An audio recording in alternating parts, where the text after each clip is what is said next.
Good afternoon. This is the 5FM Radio Main News, the headlines.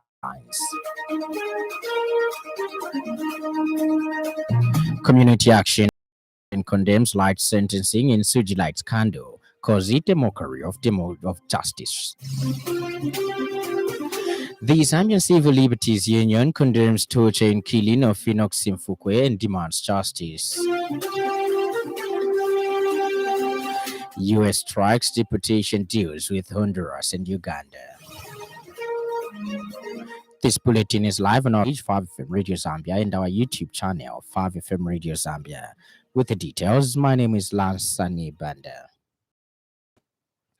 Community Action Against Corruption (CAC) has strongly criticized the sentencing of those convicted in it as a mockery to the Zambian people and the justice system.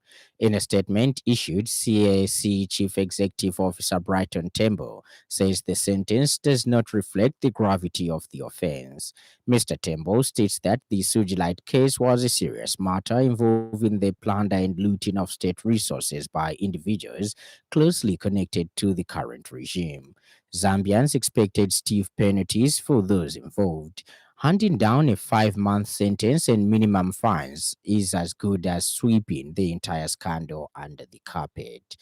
He further alleges that CSC had anticipated a lenient outcome from the beginning, drawing parallels to the unresolved Kenneth Kaunda airport code scandal. He says among the original suspects in the Sujilite case were individuals closely tied to those in power.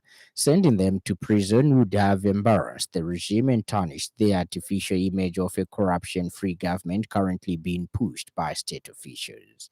The organization also expressed disappointment with the Office of the Director of Public Prosecutions, DPP, which 4 weeks after the court's ruling has yet to appeal the sentence.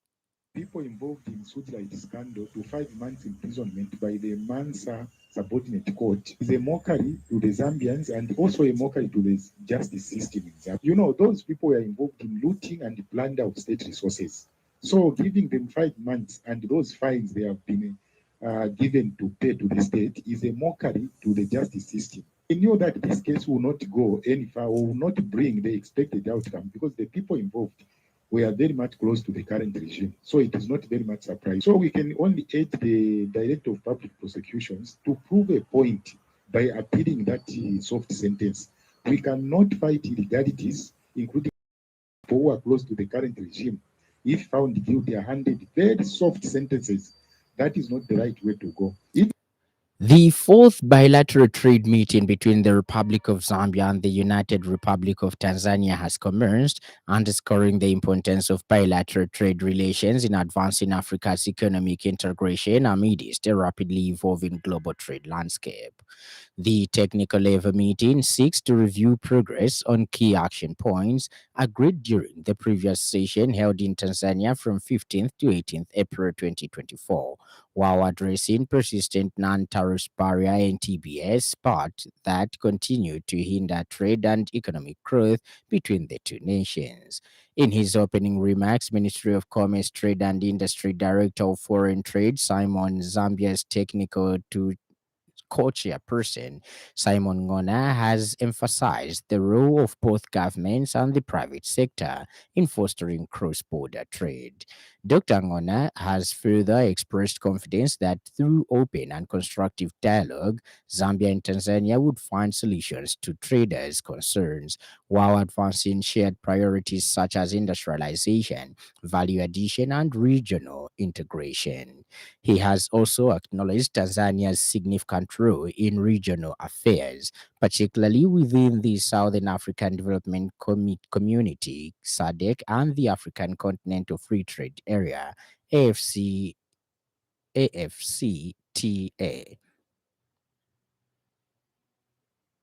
And Tanzania's Ministry of Industry and Trade Director of Trade Integration, Technical co-chairperson Dr. Freddy Liundi has highlighted the long-standing bonds of cooperation, mutual respect, and shared vision between the two countries.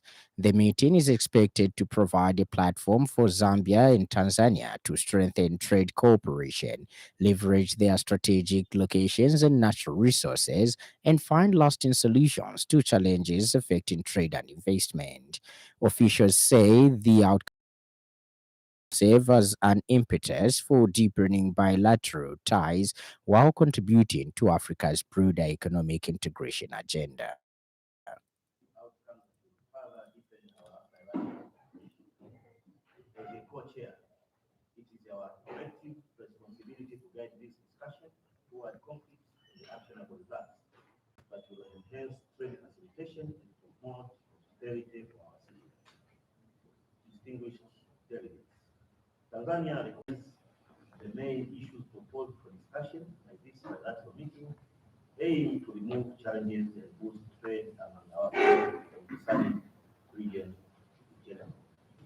The bilateral meeting will act as an impetus in resolving challenges facing trade development. Civil Liberties Union (ZCLU) has expressed deep outrage and grave concern over the brutal torture and killing of Enoch Simfukwe in Chisamba, which reportedly occurred at a farm owned by Maria Zalumis and her partner Nathaniel Chinyeremi Bathram.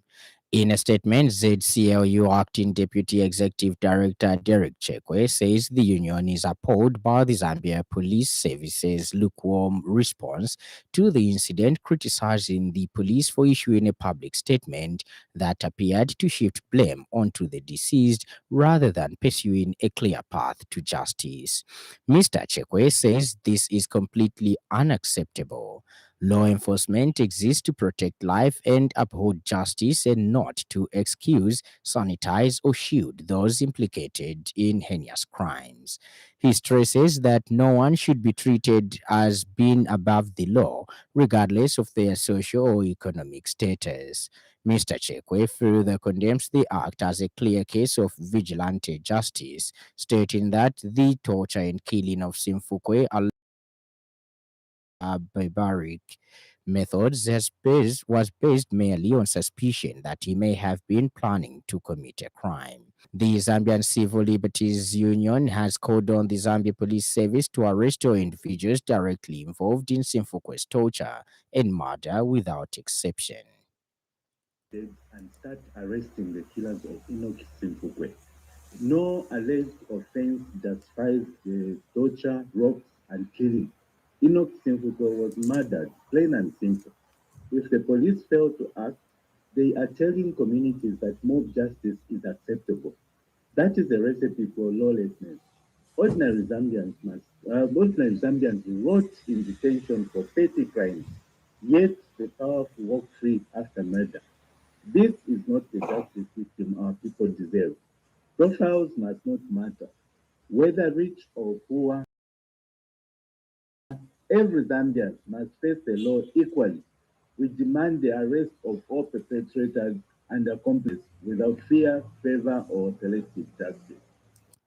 The Counseling Association of Zambia (CAS) says building partnerships with stakeholders, community-based organizations, and traditional leaders is key to creating stronger and more effective support systems across the country. Speaking in an interview with 5FM News, CAS Executive Director Simata Songa emphasizes that collaboration is essential to scaling up mental health and psychosocial support services, particularly at the grassroots level. Mr. Songa says with the availability of funds and the establishment of strong partnerships, greater impact can be created in communities. He notes that involving local leaders and organizations helps ensure that interventions are culturally relevant, community driven, and sustainable. The Counseling Association of Zambia continues to advocate for increased investment in mental health services and greater collaboration to address the growing need for counseling and psychosocial support in the country. Effective service delivered and monitoring progress. Number 4, look at strengthening partnerships. By working with the local stakeholders, including government agencies, community-based organizations, and traditional leadership authorities. CAS can also build stronger partnerships and also leverage resources for greater impact. The fifth one is to provide capacity building support. And in other news trending this afternoon,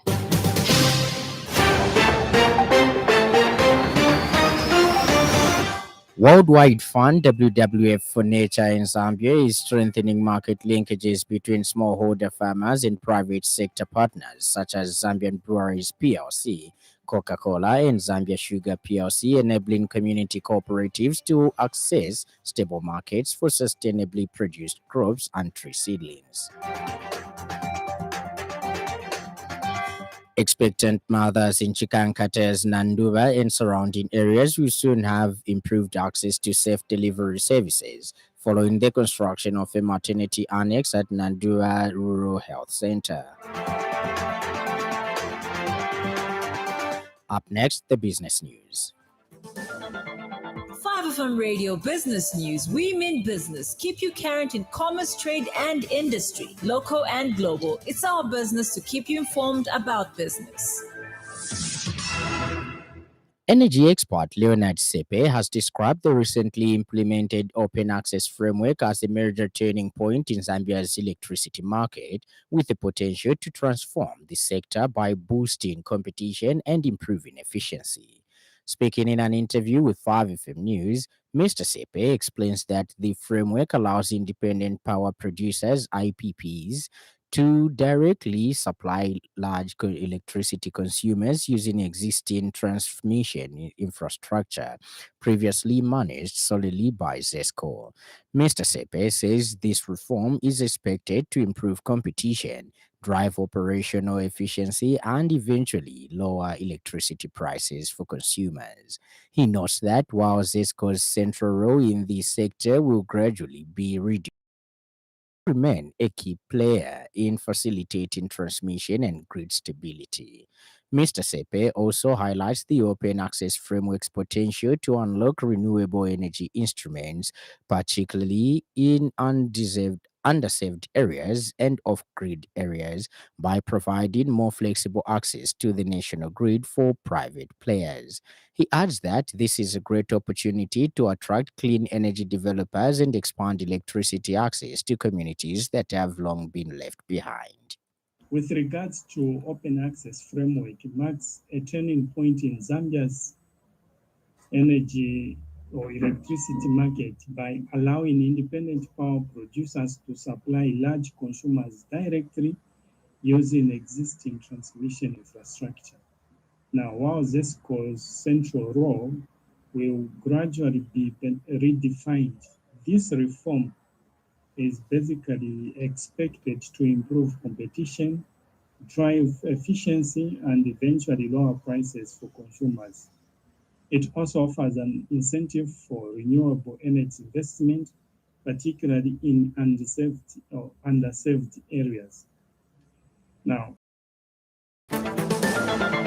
5FM Radio Business News. We mean business. Keep you current in commerce, trade, and industry, local and global. It's our business to keep you informed about business. And in news from across our borders, the US has reached bilateral deportation agreements with Honduras and Uganda as part of its crackdown on illegal immigration, according to documents obtained by the BBC's US partner, CBS. An unclear number of African and Asian migrants who had claimed asylum on the US Mexico border, while Honduras will receive several hundred deported people from Spanish speaking countries, CBS reports. The move is part of an attempt by Donald Trump's administration to get more countries to accept deported migrants who are not their own citizens. Human rights campaigners have condemned the policy, saying migrants face the risk of being sent to countries where they could be harmed. And in sports news, the Zambian Premier League wishes to inform stakeholders and the general public of a disciplinary decision arising from the Week 1 fixture between Zesco United and Concola Blades. Following a review of the match, it was established that Zesco United fielded in an eligible player in accordance with the regulations. The match results have been awarded as 3-0 victory to Concola Blades. Zesco United has been fined 10,000 kwacha, payable within 7 days. Zesco United reserves the right to appeal this decision to the first disciplinary committee. And the weather report: Eastern, Muchinga, Northern, and Luapula provinces, including the eastern parts of Central Province, partly cloudy and warm to hot. Maximum temperature is ranging between 26 degrees and 31 degrees Celsius. The evening will be windy at times and mild with few clouds.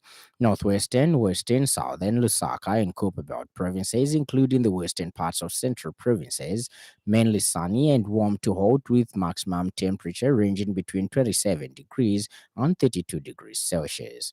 The evening will have clear skies, windy at times, and mild to cool. Ends our weather report, and that item brings us to the end of the news. But before we go, a recap of the stories that made headlines.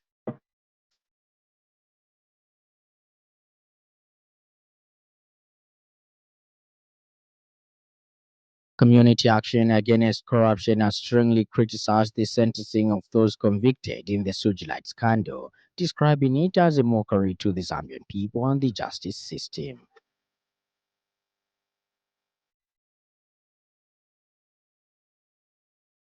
The Zambian Civil Liberties Union has expressed deep outrage and grave concern over the brutal torture and killing of Enoch Simfukwe in Chisamba, which reportedly occurred at a farm owned by Maria Zalomis and her partner, Nathaniel Chinyeremi Bathram.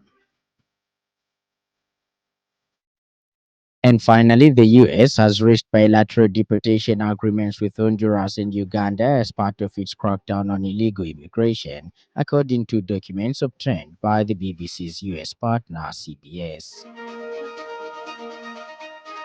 For more news, follow us on Facebook, 5FM Radio Zambia, and subscribe to our YouTube channel, 5FM Radio Zambia.